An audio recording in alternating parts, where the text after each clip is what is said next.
स्वागत है आप सभी का इस इकोनॉमिक्स बस यूट्यूब चैनल में। फ्रेंड्स, इस वीडियो में हम CRR क्या होती है यानी कि कैश रिजर्व रेशियो क्या होती है और कैश रिजर्व रेशियो कैसे इन्फ्लेशन को कंट्रोल करती है। आइए सबसे पहले हम बात करते हैं CRR क्या होती है। फ्रेंड्स, सबसे पहले हम बात करते हैं CRR की डेफिनेशंस के बारे में।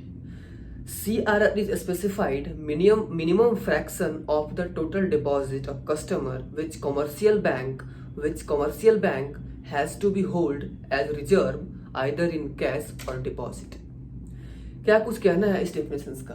तो फ्रेंड्स, ये डेफिनेशन हमें ये बताने का प्रयास कर रहा है कि जितने सारे कमर्शियल बैंक हैं उनके पास जो टोटल डिपॉजिट आती है कस्टमर के थ्रू, उन डिपॉजिट में से RBI के पास एक फ्रैक्शन ऑफ अमाउंट डिपॉजिट करना होता है। आइए बात करते हैं कि ये काम कैसे करता है। फ्रेंड्स, सपोज लेट्स एग्जांपल लेते हैं कि HDFC के पास 100 करोड़ का डिपॉजिट आया। अब मेरा सवाल आपसे ये है, क्या HDFC उन सारे 100 करोड़ को मार्केट में डिस्ट्रीब्यूट कर देगी एज ए लोन या लोन बांट देगी? जी नहीं।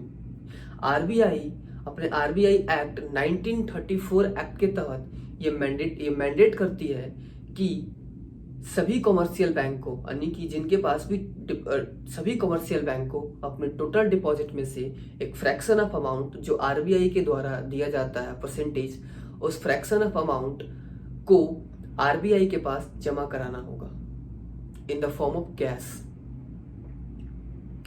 फ्रेंड्स, फिर हम आते हैं एग्जाम्पल की ओर। सपोज दैट कि जो HDFC है उसके पास 100 करोड़ की डिपॉजिट्स आई है और ये डिपॉजिट किसी इंडिविजुअल्स और कॉर्पोरेट और कंपनी के द्वारा आई है।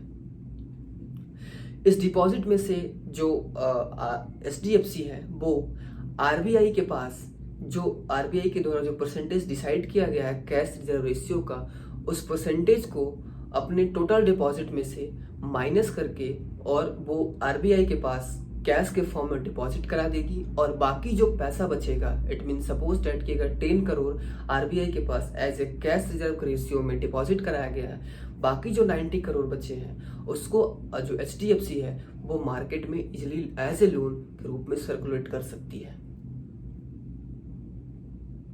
अब फ्रेंड्स, आपके मन में एक सवाल आ रहा होगा, ये जो डिपॉजिट है ये कैसे कैलकुलेट किया जाता है? फ्रेंड्स, ये जो डिपॉजिट है ये NDTL के थ्रू कैलकुलेट किया जाता है। फिलहाल अभी NDTL हमारा कंसर्न नहीं है, हमारा कंसर्न फिलहाल CRR को समझना है। जब NDTL के बारे में हम एक और वीडियो में लेकर आएंगे जिसके बारे में हम NDTL के बारे में बताएंगे, पर थोड़ा सा हम ये बता देते हैं कि NDTL का मतलब होता है नेट डिमांड टाइम लायबिलिटी। एक तो होता है डिमांड लायबिलिटी, दूसरा होता है time liability. Friends, demand liability वो होता है जिसमें जब चाहे तब, सपोज दैट कि हम किसी बैंक में अकाउंट ओपन कराएं, उस अकाउंट बैंक में हमने कंडीशन ये डाला कि इस बैंक में जब चाहे जब हम अपना पैसा विड्रॉ कर सकते हैं, इसको कहते हैं डिमांड डिपॉजिट। और जो टाइम लायबिलिटी है यानी कि जो टाइम डिपॉजिट है उसके अंदर कंसर्न हो, उसके अंदर जो कंडीशंस होती है ये होती है कि सपोज दैट कि हम अपना जो पैसा है वो लॉक इन पीरियड कराते हैं 3 साल के लिए, तो 3 साल से पहले हम पैसा नहीं निकाल सकते। जब तक 3 साल पूरा नहीं होगा तब तक हम उस पैसे को नहीं निकाल सकते, इसको कहते हैं टाइम डिपॉजिट। आई होप कि आपको CRR और उसके जो काम करने का तरीका है उसके प्रोसेस को आपको समझ में आया होगा। आइए कुछ और चर्चा करते हैं CRR के बारे में, कुछ और जो बेसिक चीजें CRR के बारे में उसके बारे में चर्चा करते हैं। फ्रेंड्स, CRR जो RBI कहती है कि all the commercial bank are required to maintain, सभी कमर्शियल बैंक को CRR रिजर्व मेंटेन करना बहुत ही जरूरी है। ये RBI गाइडलाइन प्रोवाइड करती है कि सभी कमर्शियल बैंक को जो CRR है वो मेंटेन करना ही करना है। दूसरा दोस्तों है कि जो डिपॉजिट वो cash in the form of cash में ही होना चाहिए। तीसरा जो बेसिक बात है फ्रेंड्स वो है कि the bank have to maintain it with RBI involved. सभी कमर्शियल बैंक को जो CRR है वो RBI के वॉल्ट में मेंटेन करना होगा। इट मींस जो वॉल्ट होता है वो RBI का तिजोरी होता है। और एक बहुत ही इंपॉर्टेंट बात जो CRR से रिलेटेड है,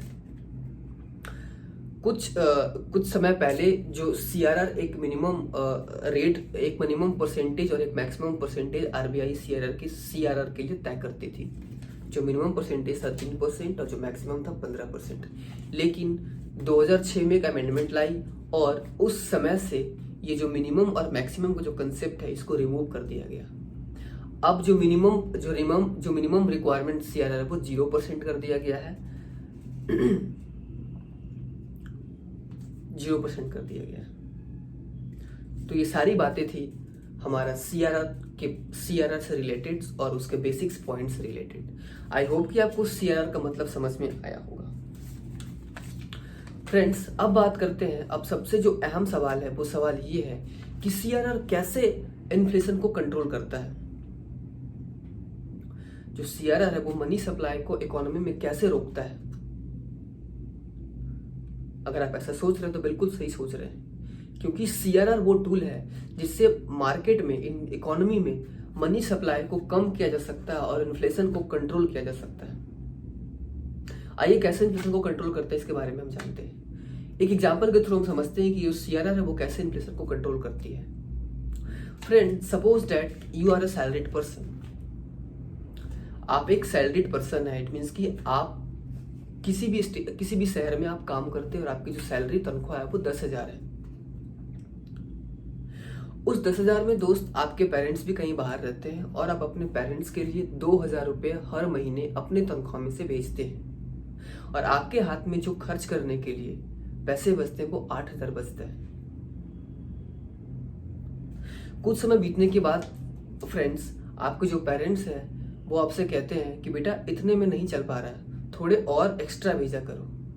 तो आप फिर अगले महीने से आप 2,000 के बदले उनको 4,000 भेजना शुरू करने की 4,000 रुपीज अपने पेरेंट्स को भेजना शुरू कर दिए।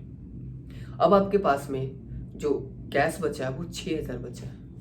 फ्रेंड्स, इस प्रोसेस में क्या होगा, अगर आप ध्यान देंगे तो इस प्रोसेस में ये हो रहा है कि आपके पेरेंट्स हैं वो आपके हाथ में जो अवेलेबिलिटी ऑफ कैश है, वो अवेलेबिलिटी ऑफ मनी है, वो कम करने की कोशिश कर रहे हैं। क्यों?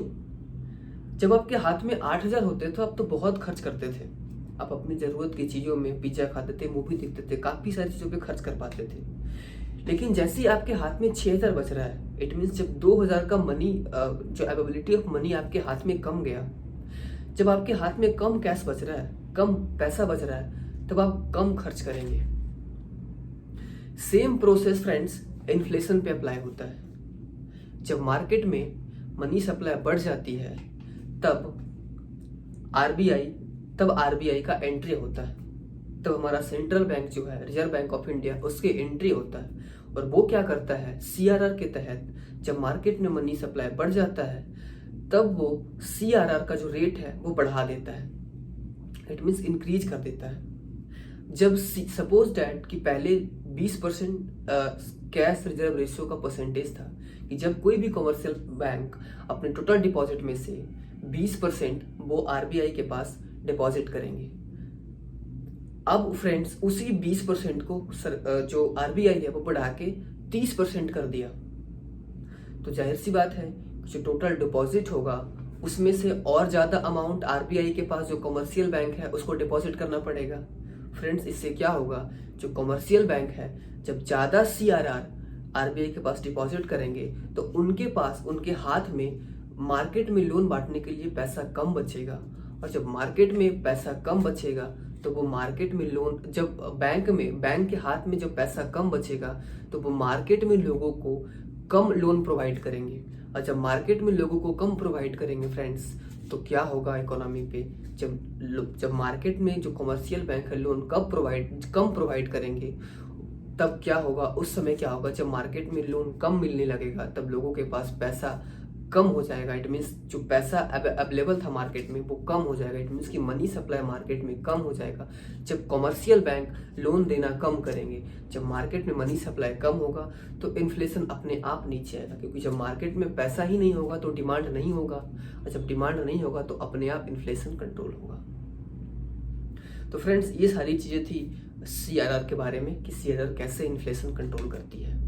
आई होप कि आपको समझ में आया होगा। इसी तरीके की वीडियो देखने के लिए और जानने के लिए हमारे चैनल को सब्सक्राइब करते रहें और लाइक करते रहें। तब तक के लिए आपको जय हिंद।